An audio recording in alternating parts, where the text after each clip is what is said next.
गोष्ट 23वी. अर्धनारी नटेश्वर. मे महिन्याच्या सुट्टीत श्याम घरी गेला होता. आता तो इंग्रजी चौथीत गेला होता.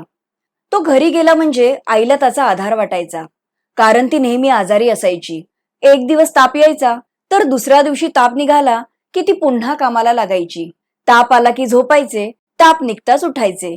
असे तिचे जीवन चालले होते. ती फार अशक्त झाली होती. श्याम आला म्हणजे तिला बरे वाटायचे.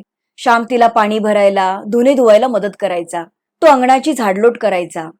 आईचे पाय चेपायचे हा तर सुट्टीतला त्याचा नेमच झाला होता. एक दिवस बाहेर स्वच्छ चांदणे पडले होते. जेवण झाले होते.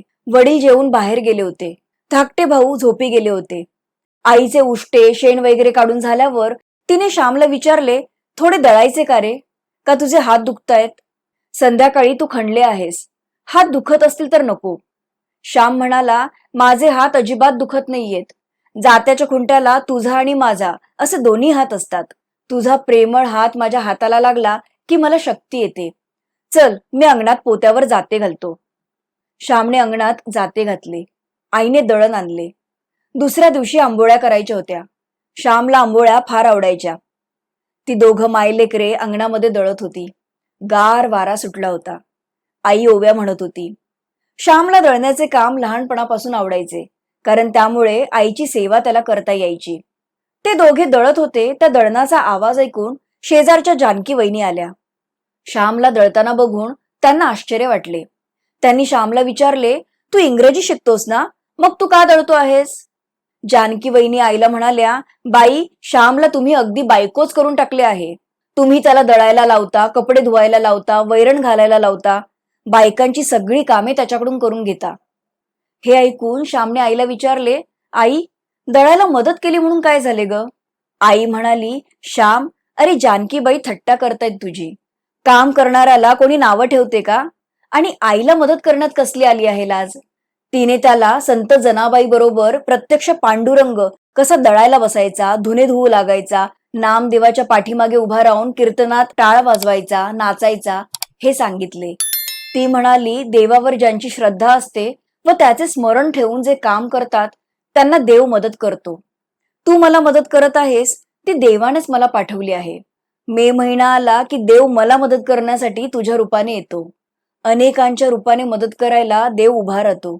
कधी श्यामच्या रूपाने तर कधी जानकीबाईंच्या रूपाने. मग आई जानकी वहिनींना म्हणाली, माझ्या घरात मदत करायला कोणी नाहीये. मग श्याम मला मदत नाही करणार तर मग कोण करेल? जानकीबाई, बायकांना कधी कधी पुरुषांची कामे करावी लागतात, तेव्हा त्यांना कमीपणा वाटत नाही. मग पुरुषांना तो का वाटावा? श्याम मला डाळ तांदूळ निवडायला, धुनी धुवायला, भांडी विसळायला अशी सर्व कामात मदत करतो. त्या दिवशी तर त्याने माझे लुगडे धुतले. तेव्हा मी त्याला म्हटले, श्याम, अरे लोक हसतील तुला. तेव्हा तो मला म्हणाला, आई, तुझे लुगडे धुण्यात माझा खरा आनंद आहे.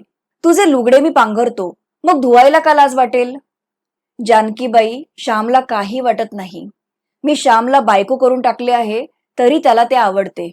मित्रांनो, पुरुषांच्या हृदयात कोमलता, प्रेम, सेवावृत्ती, कष्ट सहन करण्याची तयारी, सोशिकता ह्या गोष्टी उत्पन्न झाल्याशिवाय, तसेच स्त्रियांच्या हृदयात धैर्य, प्रसंगी कठोर होणे, घरी पुरुष मंडळी नसतील तेव्हा धीटपणे घरची व्यवस्था पाहणे, हे गुण आल्याशिवाय त्यांचा पूर्ण विकास होत नाही. आणि यालाच लग्न म्हणतात. लग्न करून हेच मिळवायचे असते. लग्न करून पुरुष कोमलता शिकतो, हृदयाचे गुण शिकतो, तर स्त्री बुद्धीचे गुण शिकते. विवाह म्हणजे हृदय व बुद्धी, भावना व विचार यांचे गोड मिश्रण असते. पुरुषांच्या हृदयात स्त्री गुणेने व स्त्री जवळ पुरुष गुणेने, म्हणजेच विवाह होय. अर्धनारी नटेश्वर हेच मानवाचे ध्येय आहे. स्वतः पुरुष अपूर्ण आहे आणि स्वतः एकटी स्त्री सुद्धा अपूर्ण आहे, पण दोघे एकत्र येऊन दोन पूर्ण व्यक्ती बनतात. श्यामच्या आईने श्यामचे वेगळे लग्न लावण्याची गरजच ठेवली नव्हती. प्रेम, दया, कष्ट, सेवा या स्त्री गुणांशी आईने त्याचे लग्न आधीच लावून टाकले होते.